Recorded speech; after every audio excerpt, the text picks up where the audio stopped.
All right, so hello everybody. This is Wes from Fundamental Games. I'm here today with Joe from White Flag Games, and he has a game live on Kickstarter actually right now called Skulduggery. Welcome, Joe. Hello. How's it going? Pretty good, pretty good. Excited to have you here to have a look at this game that you've had on Kickstarter for how long has it been now? We're just over a week, almost 2 weeks now. Almost 2 weeks, and already funded, and about what, $3,400 US raised? Is that right?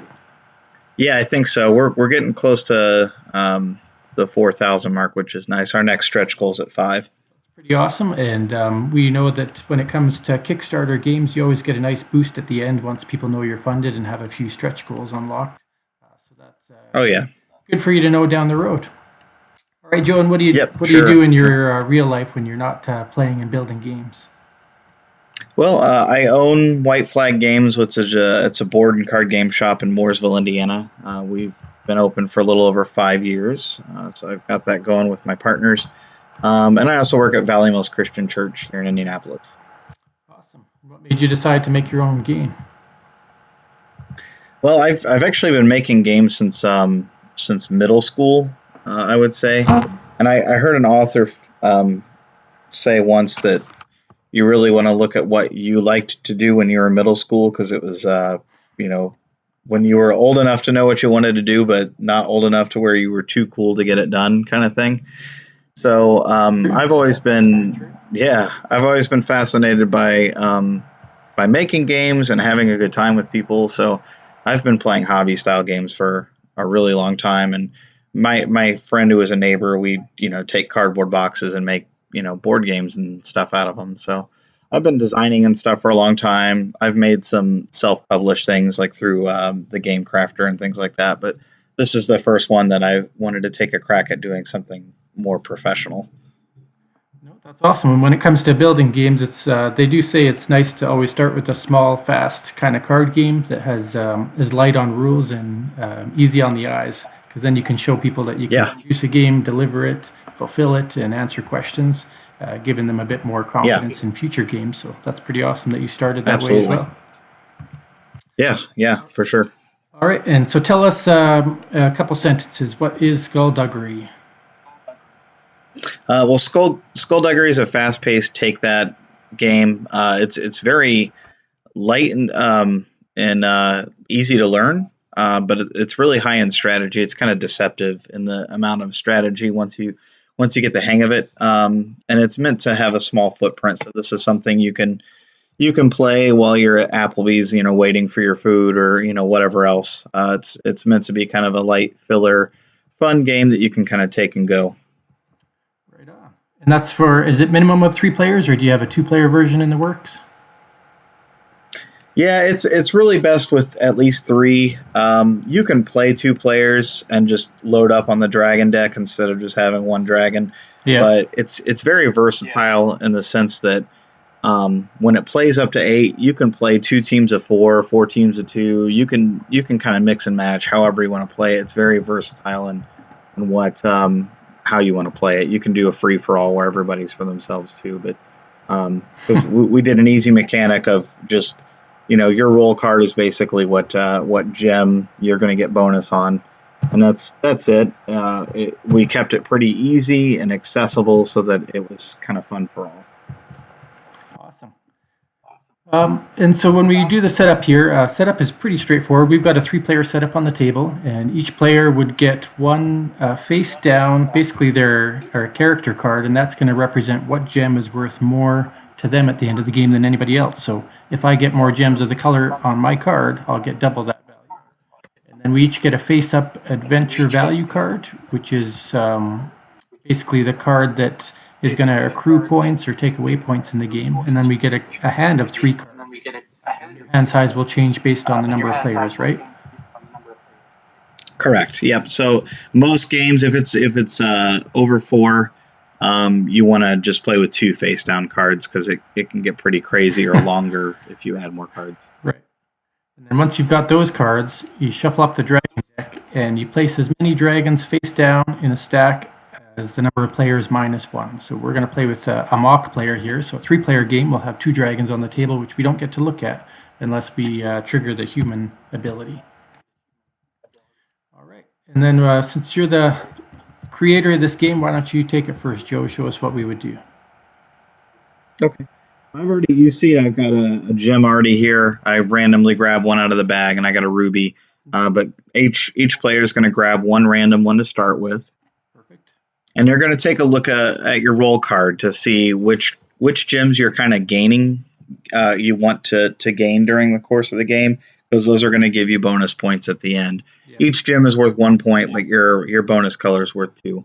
So it adds a little bit of an extra oomph to it when you're trying to steal gems using the dwarf or things like that. Sounds good. So you have and you have to play this first card, is that right? Yep. So the first card face up, and the reason we did this, we had it initially. The very early concept of this game was a lot like blackjack, if you can kind of visualize that. Yep. Where you would have 1 or 2 cards face down. We actually had like a hit me feature where you would draw more cards, but it got really kind of crazy and really hard to kind of control. It ran off the rails a lot. So yeah, we made it to where it was, normally in a big game, it was 2 face down and 1 face up. But your face-up card is the public information card that everybody knows. It gives everybody at least a little bit of a chance to kind of know what you're doing or what you can do. Yeah. And it gives everybody the chance to be able to do something during the first round, because a lot of cards, they have something to do with the other player's cards. So, for example, if you want me to go first, I've got my elf card here. Right. And I'm going to activate it. I'll put it here in the zone. And then what I'm going to do is it allows me to double any player's value card. Yep. So I have no idea what the dragon looks like. I have no idea what he's going to attack. But I'm going to hope that he's going to attack someone with like a lower score value that's written on the value cards. I'm going to double my own card here. So I'm going to rotate that. And you can only double a card that's in play and active, right? Correct. You can actually double any face-up card. So the rules just specify that it has to be face-up. So I can go ahead and do yours, which you have a 0 dwarf showing, so that's not going to do a whole lot of good. And they have a 0 elf showing, so that's not going to do a whole lot of good either. So I could do it just kind of for the shenanigans of it, but I'm going to double mine and hope that a higher score is going to pay out for me, because a large part of this game is the gambling luck aspect of it. Yeah, because we have no idea what the win condition is. We know that there are multiple different win conditions for these dragons, but you don't know which dragon you're going to fight. Right. We'll see that in a few minutes. So then we would go to player 3, and they have an elf card. And since it's face up, it doesn't do them much good to play it face down. So they could just put it into play. And they could rotate a card, but there's not really any worth in doing that. Yeah, there's not really much to do. So sometimes we've doubled 0 a lot just to be funny. It's just kind of something goofy that my family and I started doing just to be silly. Double down. But it's kind of a choice though. Like if I had a higher card up there and I doubled it, say I had a 4 elf and I doubled it, that's an 8-pointer that is very eye-catching for someone who might have a halfling and steal it later. So do I double myself and hope that no one takes it, or do I not double it in hopes that no one will steal it, that kind of thing. Right on. So then it would go to my turn. I would play my dwarf, and my dwarf ability allows me to take a gem from the player with the most gems, unless we all have the same amount or 2 players have the same amount. Then I take a gem from the player of my choice and the color of my choice. Correct. Unless I have the most gems, in which case I can't take anything. So I would want to sabotage. I'm going to sabotage the imaginary player over here and take their gold. So then it would go to your turn, and now we play with the cards that are secrets, the cards in our hand, which is where the strategy comes in. Yep. So what I'm going to do, what I usually do if I have one, is I'm going to play a human, because I like to know what's happening. You can draw that card, take a look at it, and put it back, and I don't get to see it at all. Okay. And then all right, fair enough. And then your human is worth 1 black point or 1 value point. The red ones are negatives, right? Or zeros. So then we go over go over to player 3, and they've got 3 cards here. So we're just going to play them randomly. We're going to say they're going to play this card, and they'll play all their cards face up, just to have an imaginary player at work here. So they have a dwarf. They're going to get -1 point for that. they get to steal a gem from the player with the most, so they're going to take back their gold. And we have no idea what their value or their special card is over there. Mm-hmm. Go to my turn, and I would play a card. So I'm going to do one of those face down shenanigans. So I still get the points for this card, but you don't get to see it. Is that right? That's correct.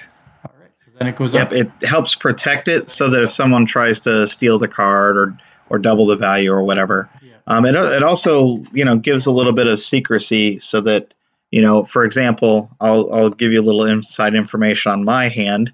I'm going to play a card face down because it's a dwarf, because I don't want to play that dwarf. So that if I knew that, I might know that having more gems is a bad thing this round. Correct. Hint, hint, hint, wink, wink, nod, nod. Yeah. Then we go to player 3, and we'll say they're going to play this card. So they're going to play this elf, and they have a 3-point elf, so they're going to hope that nobody has a halfling and tap that elf. So that's going to be worth 6 black points, or 6 points. So then I would take my turn, and what do I want to do? I don't know what your face down card is, so I might just assume you're collecting some points there. So let's say I'm going to go play a dwarf, and I'm going to take back that gold that I had my eye on. Your turn.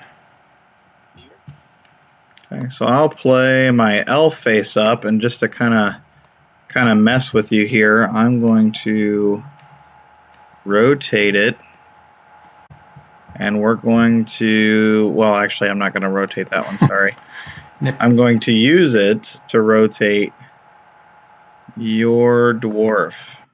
So I might think that you're trying to reduce my points. Right, exactly. I'm trying to give you some lower, oh, sorry, go ahead. Now, if you click on your little 15 degree on the top of the screen until it hits 90, then it'll rotate 90 degrees. Oh, okay, there we go. That makes sense. All right, so then we go to player 3. They play their last card, and they chose to play the halfling, and they get to steal, or they get to trade any card of theirs with any opponent's card, but it has to be face up. Is that right? Mm-hmm. Right. So they may have seen what I just did to your dwarf and think, oh crap, I need to not have a low number. Yeah, so they might want to give you this and take your fancy elf. Mm-hmm. And then I would go play my fancy elf, and I think no matter what, I'm kind of in dire straits here, but I'll make your elf or your halfling worth double. Okay. So then we've all played our cards, and that's when the dragon gets revealed. Right. And so we've got the dragon here. We'll flip it over. We have come across the Chaos Dragon. Tell me a bit about this art, Mike, or Joe. So yeah, the art is beautiful art. It's done by Keith Lowe, who's worked with MegaCon Games. He's also a children's book author. We got to know him over the course of running the shop because we've had him down a few times demoing games that he has worked on. But he is just an amazing, solid, great human being. And we knew that when we were making this, given that it was a fantasy-based theme, we knew that we wanted his art because of how amazing he did on Myth and some of the other stuff he's worked on. So we contacted him, and he was very happy to not only do the art and some of the graphic design, but to really be super helpful in some of the experiences he's been through in the industry. That's fantastic. Yeah, he's got some great coloring there. It's like a watercolor Robert Munch fantasy type of thing, and even if you look at the elf at the right angle, it just looks like she's hiding in the forest. It's pretty cool. Yeah. Yeah, and if you notice something on the box art, it's kind of a little hidden Easter egg. The box art shows the different characters, and they all are kind of emulating what they do in the game. So if you look, the hero's peeking in on the dragon, the dwarf's taking a gem out of the hero's bag. Yep. The halfling very much looks like he wants to switch places with someone, right. And the elf is kind of pushing him on as if to enhance him. So go ahead. It's kind of this neat little nod. You can be the bait. Yeah, that's right. You walk right in there. Yeah. Fine. Well, that's a good little tidbit. I did not know that. So. Yeah. All right. So I'm interested to see if anybody else kind of points that out. Yeah, I certainly did not. So. All right. So we have the Chaos Dragon is going to attack the person with the most gems. So I am falling victim to the dragon, and I'm going to lose a gem of my choice. And I got to throw it back into the gem bag and shuffle that up. But then each other player gets a gem. So you get to draw a random gem from the bag. Yep. And then the So I got a other nice, player, nice sapphire player here. draws a random gem, and this dragon is done for the game. Yep.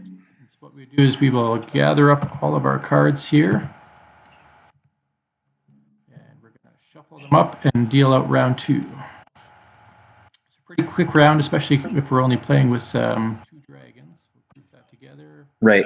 Pull it up. And the player with the least gems goes first, is that right? That's correct. And if there's a tie, it's always whoever's the shorter player. It's nice for families because the littler kids, obviously, they get to go first. Yeah. All right, so I will draw. Oh, I missed one. Draw one more. I've got 3 cards now, and then we still get that face-up card, right? Correct. All right, so face up, face up, face up.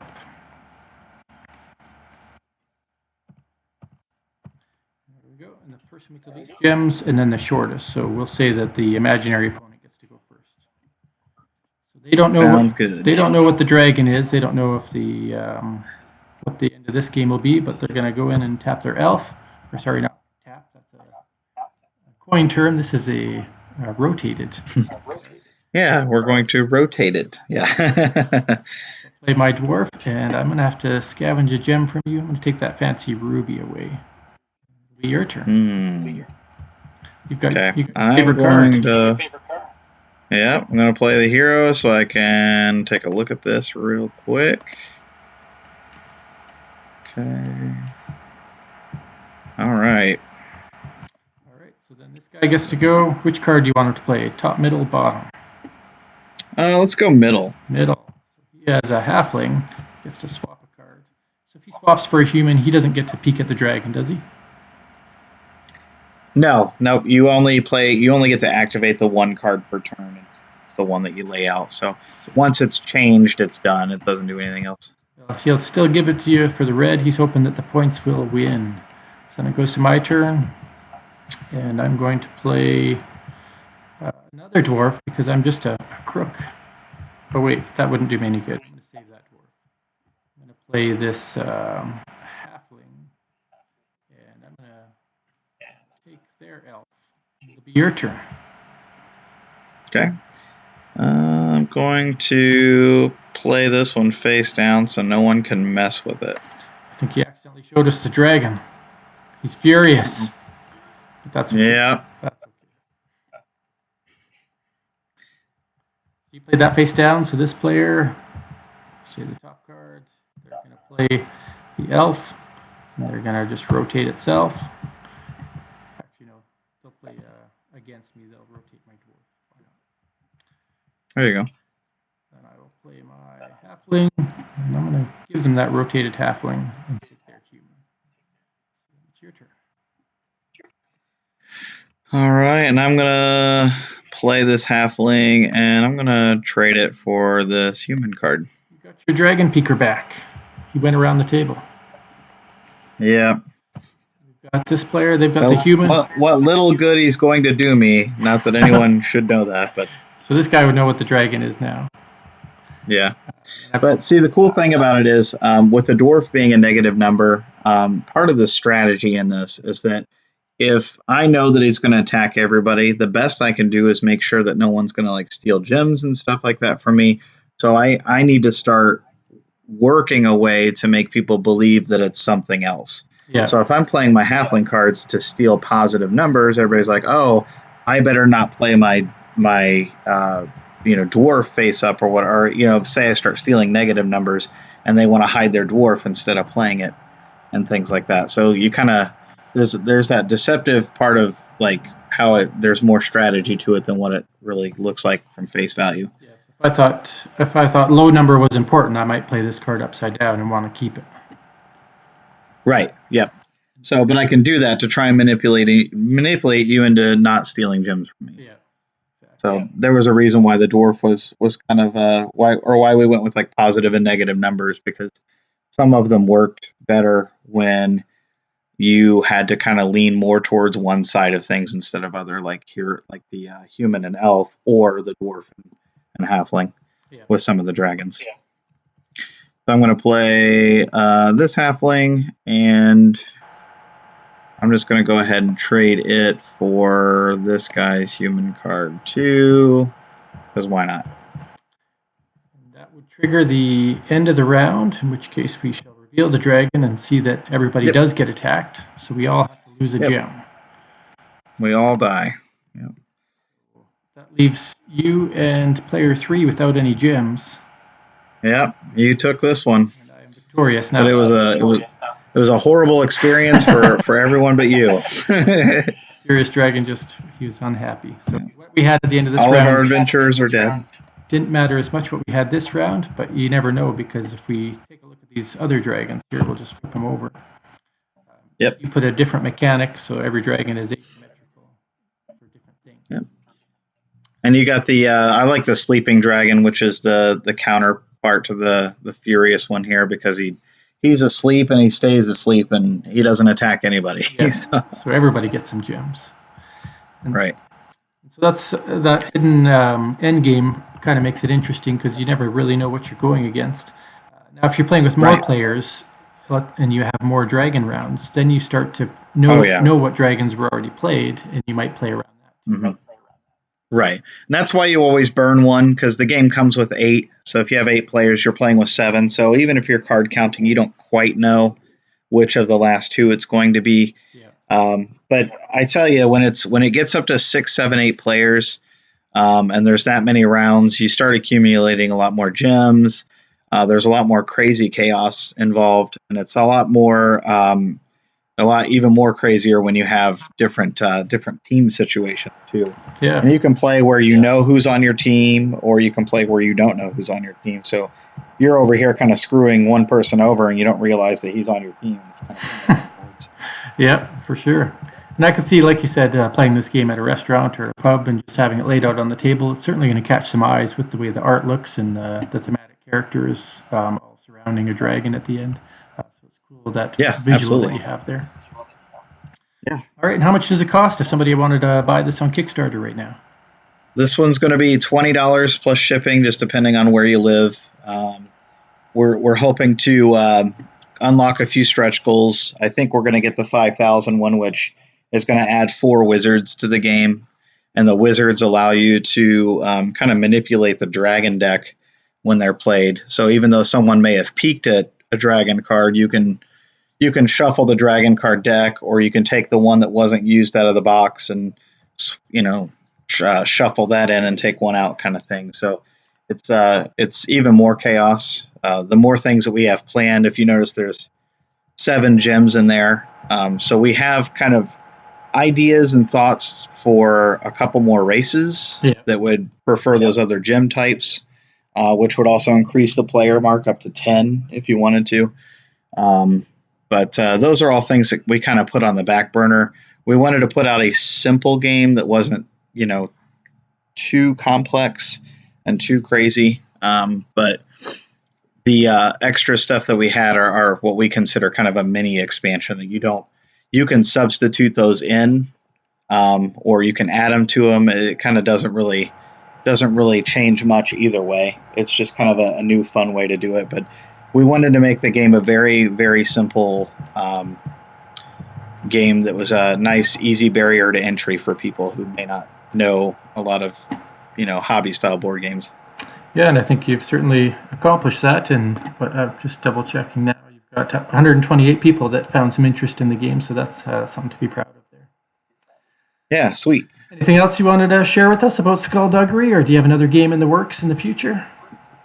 I've got several actually, but I'm a one guy at a time thing. I'll make sure that this is all done before we move on to the other one. I think that's one thing I hate about some people that do Kickstarters, when they have a new game out and they haven't even fulfilled the one that they just put out. It kind of drives me crazy a little bit. It's not bad, but sometimes it gets a little chaotic. But I really wanted to learn a lot more about the industry by doing this, and I've got a lot of friends that I've met. Kurt from Smirk and Dagger has been a very big help to me, and a sounding board whenever I want to call him and ask him stuff. He's always available, and such a great guy. Yeah. So I've got a lot of stuff in the works that I'd like to do, and this is one that we wanted to start off with, again, because it was going to be a nice, easy thing to get produced as well. And I found a good manufacturer that's going to make it for relatively cheap, and cheaper than what I thought. We were going to kind of stick domestically at first, but now I think we're going to do Gameland out of China, which makes a lot of Chip Theories games. They make a lot of other really good games that have really nice components. So I trust their components and everything. Yeah, I mean, the manufacturing game is tough because you want to stay local when you can, but the cost is a quarter of the price overseas. It's just crazy. Yeah, you can't beat it. It's hard. But and Gameland is great because I actually met a rep when I went to Origins, and he's based here in the U.S. So it's kind of nice that there's not like this language barrier. I can actually call him and we can chat and I can explain what's happening or whatever. But I hope people have grace and patience with me through this. This is, again, our first game, and even though I've kind of talked to a lot of people in the industry and I've owned a game shop for 5 years, there's a lot I don't know, and I'm humble enough to know that I'm not the master awesome guy who knows everything. I'm by far not that. So I'm trying to do the best I can, and I just want to do right by everybody, and that's what I'm working on. Well, even designing games for years and running a game store, those are two attributes not many game designers have, so I think you got that under your belt at least. It's been a pleasure talking to you, Joe. It was part of the plan. Yeah. You too, you as well, and I really appreciate you taking the time to get this loaded on Tabletop Simulator and everything. Yeah, it's been fun. It's been fun kind of self-learning, and you've been very helpful in understanding the game and where the concepts were. So we'll see if anybody takes an interest, get a few extra backers, some support on your game, and see how far you can make this thing go in the next couple of weeks. Yeah, absolutely.